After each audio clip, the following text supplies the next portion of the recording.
நீங்கள் பார்த்து கொண்டு இருப்பது உங்கள் கௌசிகா ரிவ்யூ. சரி வாங்க வீடியோக்குள்ள போய் என்னென்ன நடக்க போகுது அப்படின்னு சொல்லிட்டு பாத்தீங்கன்னா, சண்டைகளும் சர்ச்சைகளும் இல்லாம எந்த ஒரு விஷயமும் நடக்காதுன்னு சொல்லிட்டு சொல்லுவாங்க. அது போலதான் நம்ம மல்லி இருந்து பண்றது எல்லாமே நல்லதா தான் பண்ணிட்டு இருக்காங்க. ஆனா அவங்க பண்ற நல்லது யார் கண்ணுக்கும் தெரியல. எல்லாரும் ஒரு பக்கம் மல்லி மேல குற்றத்தை மட்டும் தான் பாக்குறாங்களே தவிர மல்லி இந்த வீட்டுக்காக எந்த அளவுக்கு நல்லது பண்ணியிருக்காங்க அப்படின்ற விஷயத்தை யோசிக்காம மல்லி அழிக்கணும். மல்லி ஏற்காடு போயிருக்காங்க, அந்த ஏற்காடுலயே அவரோட கதையை முடிக்கணும். இதுக்கு முன்னாடி ரேணுகாவோட கதையை எப்படி நான் முடிச்சணும், அது போல மல்லியோட கதையை முடிக்கணும் அப்படின்னு சொல்லிட்டு ரொம்பவே கேவலமான ஒரு எண்ணத்தோட சுத்திட்டு இருக்காங்க நம்ம ராஜேஸ்வரி. அது மட்டும் இல்லாம அந்த இடத்துல சின்ன ஒரு ஆதாரம் கிடைச்சிருக்கு. அது என்னடா அப்படின்னு சொல்லிட்டு பார்த்தீங்கன்னா, ஒரு பக்கம் நம்ம தீபிகாவும் அங்க ஒரு கொலை குற்றத்தை பத்தி விசாரிக்கணும். ஏன்னா அந்த விஜய் இருக்கார்ல, அந்த கோர்ட்ல வந்து அவர் நின்ற பின்னாடி தான் ரேணுகாவோட விஷயமே தெரிய வச்சு, ரேணுகாவை அந்த மாதிரி அவர் கொலை பண்ணியிருக்கிறதாகவும் அதனால அவரை கைது செய்ய சொல்லி 5-6 வருடமா ஒரு போராட்டம் மாதிரி போயிட்டு இருந்த மாதிரி எல்லா விஷயமும் தெரிய வருது. சரி ஓகே அப்படின்னு சொல்லிட்டு அதை பத்தி நம்ம விசாரிக்கணும் அப்படின்னு சொல்லிட்டு அந்த இடத்துக்கு வராங்க. அந்த சமயத்துல நம்ம வெண்பா, மல்லி, நாகு, விஜய் இவங்க எல்லாருமே நிம்மதியா ஒரு சமையல செஞ்சு எடுத்து வைக்கிறாங்க. அதை சாப்பிட்டு இருக்காங்க. அந்த சமயத்துல தாங்க கரெக்டா அந்த பக்கம் இருந்து ஒரு நபர் வராரு. அவர் வந்து பார்த்ததா, அவர் வந்து கைடு, டூரிஸ்ட் கைடு. அவர் பாக்குறாரு, அவருக்கு ஷாக் ஆயுது ஒரு பக்கம், ஐயோ இவரா அப்படின்னு சொல்லிட்டு உடனே அந்த அவர்கிட்ட வந்து விஜய் சார் நீங்களா அப்படின்னு சொல்லிட்டு, நீங்க யாரா அப்படின்னு சொல்லிட்டு கேட்க, 5 வருஷத்துக்கு முன்னாடி உங்க மனைவி நீங்க வந்திருந்தீங்களே, அப்போ வந்து உங்க மனைவி இறந்தாங்களே, அது தற்செயல நடக்கல. உங்க மனைவியை கொண்டது வந்து ஒரு கேடுகட்ட கேவலமான கேவலவாதி தான்.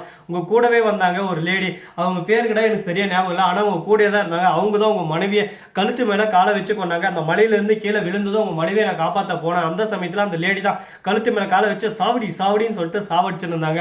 அதை பார்த்து நான் பயத்துல ஓடி வந்துட்டேன். ஏன்னா அவங்களவே அந்த அளவுக்கு ஒரு பக்கம் கொலை பண்றாங்க, கூட 4-5 ரவுடிகள் இருந்தாங்க. என்ன இதெல்லாம் பண்றாங்களோ அப்படின்னு சொல்லிட்டு பயத்தோடையும் பதட்டத்தோடையும் வந்துட்டேன். அதுக்கப்புறம் உங்களை எங்கேயும் என்னால பார்க்க முடியல. ஏன்னா அவங்க என்ன பார்த்துட்டாங்க, என்ன துரத்த ஆரம்பிச்சிட்டாங்க. நான் எங்க போறது என்ன பண்றது அப்படின்னு சொல்லிட்டு எனக்கு ஒண்ணுமே தெரியல பயத்துல. அதனால நானும் போகாத இடம் இல்ல, போகாத நாடு இல்லைன்ற மாதிரி என் பாட்டு சுத்தி இருந்தேன். சரி ஒரு 3 வருஷம் போச்சு, இப்பதான் எந்த ஒரு பிரச்சனையும் இருக்காதுன்னு சொல்லிட்டு இங்க வரேன். ஆனா உங்களை இங்க சத்தியமா பாப்போம்னு சொல்லிட்டு நான் எதிர்பார்க்கல. அந்த மேடம் யாருன்னு சொல்லிட்டு விஜய் கேட்டுன்னு இருக்காரு. எதனா போட்டோ உங்க குரூப் போட்டோ இருந்தா காட்டுங்க அப்படின்னு சொல்லிட்டு கேட்க போட்டோலாம் காட்டுறாங்க. உடனே எதுலையுமே இல்ல. திடீர்னு ராஜேஸ்வரி போட்டோ வருது. இவங்க தான் அப்படின்னு சொல்லிட்டு ஒரு பக்கம் காட்டா உடனே ஷாக் ஆயிடுது விஜய்க்கு. ஓஹோ ராஜேஸ்வரி கூடவே இருந்து குழி பறிச்சுட்டு இல்ல, உன்னை சும்மா விட மாட்டேன், உனக்கு சரியான தண்டனைய பாடத்தை நான் புகட்டியே தருவேன், நீ யாருக்கிட்ட வச்சுக்கிட்ட அப்படின்ற விஷயம் உனக்கு இனிமே தான் தெரிய போகுது அப்படின்னு சொல்லிட்டு கோபத்தோடைய ஆவேசத்தோடைய ஆக்கிரத்தோட அப்படியே சும்மா கொந்தளிச்சுன்னு இருக்காங்க. அதை பார்க்கும்போது நமக்கு ஒரு பக்கம் என்னடா இந்த அளவுக்கு ஒரு பக்கம் கொந்தளிக்கிறாங்களே, அப்படி என்னடா ஆச்சு ஏதிர ஆச்சு அப்படின்னு சொல்லிட்டு பார்த்தீங்கன்னா, என்னங்க பண்றது, இவங்க பண்ண தப்பு 1-2 இல்லை, ஒரு தவறு செய்யலாம் தப்பு இல்லை, ஆனா அந்த தவறவே மீண்டும் மீண்டும் செய்யும் போது அது தப்பா தாங்க மாறும். இதுக்கு தான் சொல்றது தன்வினை தன்னை சுடுன்னு சொல்லிட்டு சும்மா யாரும் பெரியவங்க சொன்னதில்லை. அதனால மிகப்பெரிய ஒரு சிக்கல்லாம் மாட்டிக்கிட்டாங்க. மாட்டிக்கினாரு ஒருத்தர், அவரை காப்பாத்தணும் கர்த்தரு அப்படின்ற மாதிரிதான் ஒரு பக்கம் மாட்டிக்கினாங்க. இப்ப அடுத்து என்ன பண்ண போறாங்க அப்படின்னு சொல்லிட்டு பாத்தீங்கன்னா, நம்ம ராஜேஸ்வரி வரதுக்கு முன்னாடி நம்ம விஜய் ருக்குற தானத்துல இருக்காரு, அங்கிருந்து கிளம்பலாம் சொல்லிட்டு முடிவு இருக்கு. ஆனா மல்லி இருந்துன்னு தடுத்துறாங்க.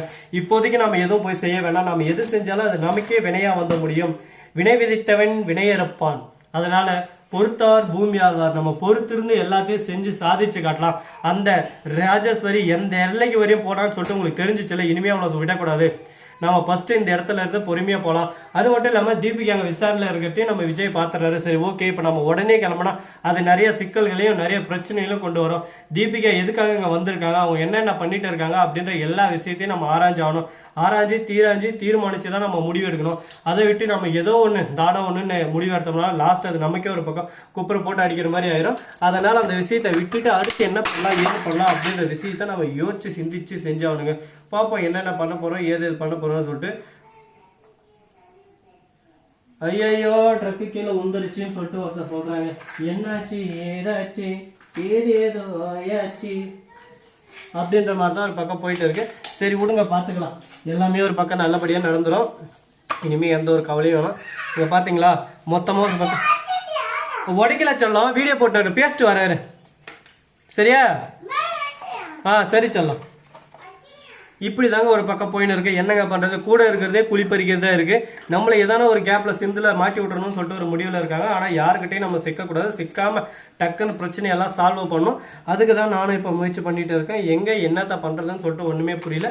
சரி பார்ப்போம் இன்னும் என்னென்னலாம் சிக்கல்களெல்லாம் வரப்போகுது, அந்த சிக்கல்கள் எல்லாம் எப்படி தவிடுபடி ஆக்க போறோம்னு சொல்லிட்டு பொறுத்து வந்து பார்த்தா தெரிய போகுது. சரி இப்படியெல்லாம் ஒரு பக்கம் போயின்னு இருக்கு. அதே சமயத்துல அந்த தீபிகா இருக்கார்ல, அவரை இருந்து சும்மா விடக்கூடாது. ஏன்னா அவ பண்ற விஷயம் ஒன்னொன்னும் கேவலமான விஷயமா இருக்குங்க. இந்த மாதிரி எல்லாம் பண்ணுவாங்களாடா அப்படின்ற மாதிரி யோசிக்க முடியாத அளவுக்கு கேவலமான விஷயமெல்லாம் பண்ணிட்டு இருக்காங்க. என்னடா உங்களுக்கு பிரச்சனை? இப்ப அவங்களுக்கு யாராதான் இப்ப பழி வாங்கணும் அப்படின்னு சொல்லிட்டு பார்த்தீங்கன்னா அவங்கள பொறுத்த வரைக்கும் எப்படியாவது பழி வாங்கியே தீரணும். பழி வாங்குறதா அவங்களோட எண்ணமே, அவங்களோட குறிக்கோள் எல்லாமே. அதுல இருந்து அவங்க விலக மாட்டாங்க. ஆனா இருந்தாலும் எதுக்கு, ஏன் இவ்வளவு கோபம், என்னதான் அவங்களுக்கு பிரச்சனை அப்படின்னு சொல்லிட்டு பல கேள்விகள் நம்ம மனசுக்குள்ள ஓடிக்கிட்டு தான் இருக்கும். அந்த கேள்விகளுக்கான பதில் கூடி விரைவில் கூடிய சீக்கிரம் உங்களுக்கு தெரியதான் போது, நீங்களும் பார்த்து புரிஞ்சுக்க தான் போறீங்க.